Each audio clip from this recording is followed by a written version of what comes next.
Hi friends, வணக்கம்.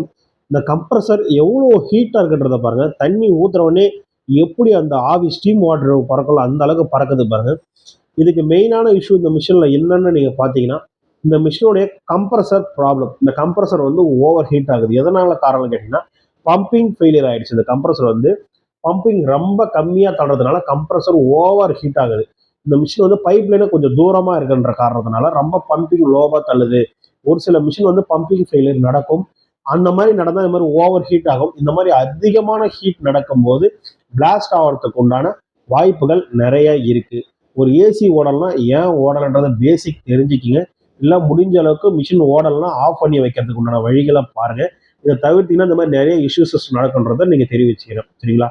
Video பார்த்ததுக்கு மிக்க நன்றி.